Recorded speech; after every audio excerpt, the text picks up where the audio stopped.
And those were resolutions of the House Plenary of 23rd October 2024. We caught up with the Chairman, House Committee on Reformatory Institutions, who gave insight into steps being taken to improve the condition of correctional facilities in the country.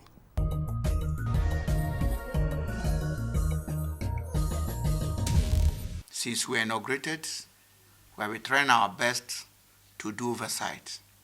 And in this oversight we do, there is no provision, there is no budgetary allocation for the transport of any member to oversight function. It is the members that source for what they use to go to that oversight. And we are doing this thing to make sure we keep faith by the duty and bound by us by the Constitution of Federal Republic of Nigeria. And what we have done in all these correction centers is that we have tried as much as we can to make sure that the welfare of inmates are improved and their health conditions in so many places. And you find out that what we are able to record is only 1 year break in Suleja. The other one was a disaster in Maiduguri. And the CG with other teams of the staffs and the Minister of Interior is doing everything possible to make sure there is a rehabilitation that is going. The major problem we are having in finance, there is no money they can use to complete on those ongoing projects. The little that was appropriated to them is not enough compared to the condition and high rate of cost of things, materials today. So, and we need the staff, the welfare of the staffs of the correction centers. We need training schools to be rehabilitated and built to the international standard. And that is the major issue. The only organization that are contributing and helping immensely to correction centers is UNODC. They are the only one that we see what they are doing. They are doing in Maiduguri, they are doing in Adamawa, they are doing in some other places. That is only people that have come to help. So we are looking forward.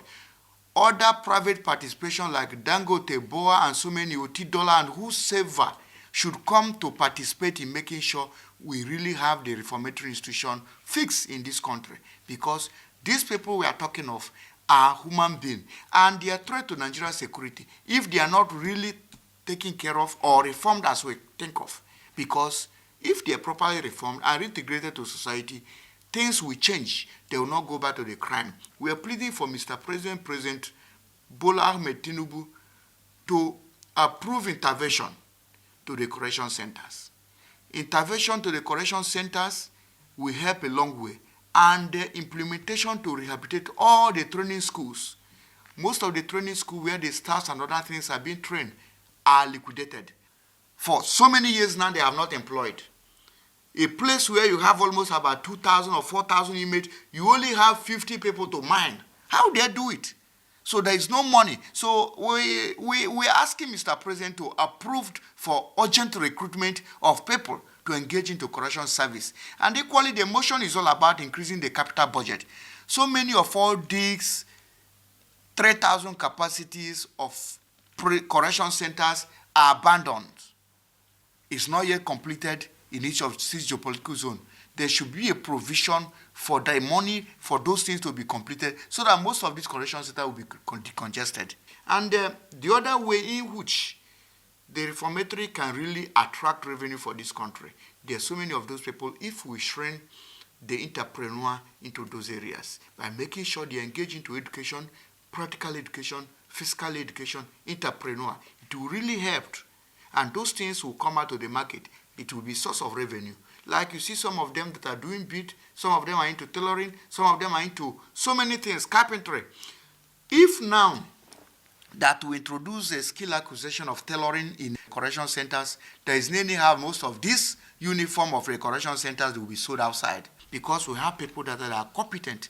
And so many of the farm settlements are dormant because now there is innovation of the mechanized farming. That is why we're asking for intervention. We're asking for PPP, private participation.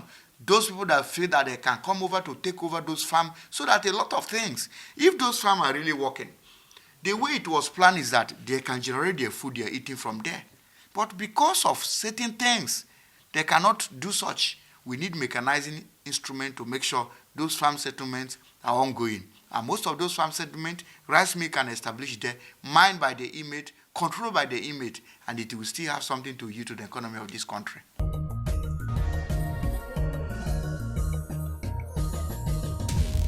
And that's the size of this episode of the program from the National Assembly.